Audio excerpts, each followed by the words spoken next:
सब, I used to enjoy that. अच्छा, मगर उसके बाद अभी घर में इतना टाइम कभी कभी मिल जाता है कि ना मैं ढूंढ रहा होता हूँ कि क्या है रिपेयर बट करने के लिए। हाउसकीपिंग वाले स्टाफ वाले बोलते हैं हम पाजी जब घर पे होते हैं तो 2 टी-शर्ट लेके आते हैं क्योंकि ये पूरा दिन काम कराएंगे हमसे। नहीं नहीं, वो तो हाउसकीपिंग तो ठीक है, वो they are working for me, मगर जब अंजलि इन्वॉल्व हो जाती है तो उसमें then it is bit of a problem, क्योंकि उसको यही रहता है कि अच्छा है घर, क्यों ये कर रहा है, क्यों वो कर रहा है, और मेरे से रहा नहीं जाता। मेरी वो आदत है पेंटिंग यहाँ से उधर लगाओ, अगर दीवार ठीक है तो उसको पेंट करके उसका कुछ कलर चेंज कर देते हैं, या कुछ मिरर ग्लास लगा देते हैं, कुछ ना कुछ चालू ही रहता है मेरा। यार इतना सब करने की क्या जरूरत है, इतने ब्रांड एंडोर्स करते हैं, उनके पास सब है, पंखा है, लाइट है, पेंटिंग है, उठा उठा के नहीं लाओ लगा दो। बट वो वीरू करते हैं, वीरू के घर जाओ, बैठे होंगे, अच्छा सबको करेक्ट काम दे दिया इन्होंने, आरती को बोल दे तू स्कूल चला, ये काम करेगा, और फिर सहवाग की sitting like a king, social media king. अच्छा, साढ़े सहवाग स्कूल का नाम क्या है? Sehwag international school. Sehwag international school. अगर आपको एडमिशन चाहिए साढ़े को भी कांटेक्ट कर सकते। आई थिंक हम लोग, मगर congratulations and very well done, because ये बाय द वे मार्केटिंग नहीं चल रही है और नहीं नहीं, मैं सीरियस हूँ यहाँ पे, क्योंकि it is really a wonderful school and ऐसे और स्कूल्स बनाने चाहिए। हम ड्रेसिंग रूम में हमेशा कहते थे double it up, will do that, क्या बात, थैंक यू। क्या बात। भगवान ने बोल दिया तो करना पड़ेगा। बट ये जो हरकतें हम लोग अब कर रहे हैं, ये हम हरकतें ड्रेसिंग रूम में भी करते थे। मतलब पाजी मेरे बैट ठीक करना, हरभजन सिंह के जूते ठीक करना, या पैड या ग्लव्स ठीक करना, अब वो घर में भी वही काम कर। मेरा काम था जब मैं प्रैक्टिस आता था इनको थ्रो डाउन कराना, अब ये तो खेलना बंद कर दिया, अब मेरे बच्चों को मैं थ्रो डाउन कराता हूँ। सीट पे बैठ के ऑर्डर जरूर देता हूँ, बट शाम होते होते तो थ्रो डाउन की आदत अभी भी है, तो बच्चों को कराता हूँ। इनको जब कराता था, जब ये खेलते, जब भी, वैसे तो टेंशन में कभी नहीं आए, जब भी टेंशन में आते थे तो आजा, तो वो 100-200 बोले, मतलब मैं मारता था, फिर पूछते थे भी क्या कुछ हो रहा है, तो मैं एक ही चीज़ कहता था, मैं कहा भगवान का कुछ गलत नहीं हो सकता, सिर्फ सही सर सही रहे। तो ये मतलब मैंने इनसे ये सीखा था कि इनका हेड पोजीशन ठीक रहता है, तो मेरा भी हेड पोजीशन ठीक रहना चाहिए, ताकि मैं भी इनकी तरह खेलूँ।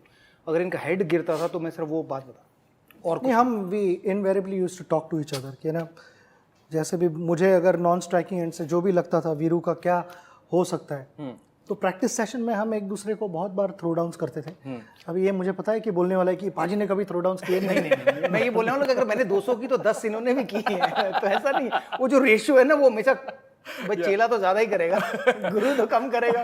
बट इतने आपने इनिंग्स इकट्ठे खेले, ओडीआई में 93 टाइम्स आप लोगों ने पार्टनरशिप की है, 10 से 12 बार आपने 100+ पार्टनरशिप की है, कुछ 20 बार 50 के ऊपर पार्टनरशिप की है, तो अच्छी बैटिंग है। जब पहली बार आप मिले, आपको पता है कि ये इतने पार्टनरशिप चलेगी इनके साथ, क्योंकि यार आप कप्तान भी थे इनके, एक ही T20 मैच खेला इन्होंने, और वो वो आप कैप्टन थे, तो सचिन तेंदुलकर को अगर आप बोलना, मुझे याद है, I think that was in South Africa. South Africa, हाँ, तो I was trying to ask him कि आपको इनको बोलना है कि आप फील्डिंग पे जाओ तो बोल सकते हो, या आपको बोलना है कि सर विल यू प्लीज।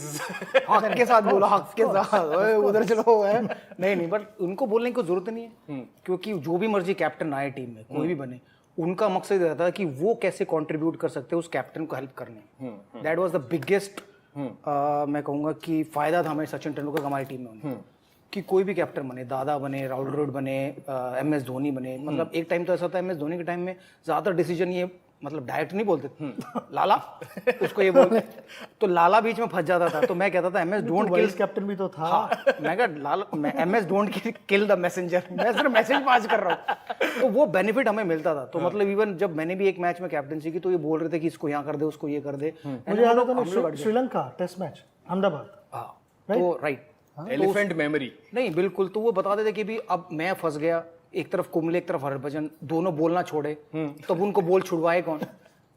तो देन आई आस्क हिम, भाई तुम बोलो यार इसको कि तू रुक जा, उधर से करनी है। तो अनिल भाई को तो मैं कुछ कह ही नहीं सकता, सरदार के पास गया तो वो चिल्ला रहा है तू अनिल भाई को बोल रुक जा।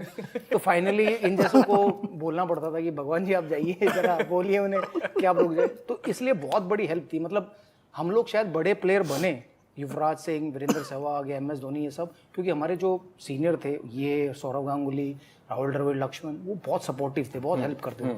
मतलब मैंने लाइफ में पहली बार देखा होगा ऐसे कि MS धोनी, वो इतना यंग था कि उन्होंने इन तीनों को कप्तानी की। एब्सोल्युटली। तो ये इनका बड़प्पन था कि उनकी कप्तानी में खेले और बगैर कुछ डिस्टर्बेंस के, कि उसको पूरा सपोर्ट करते थे, मदद करते थे।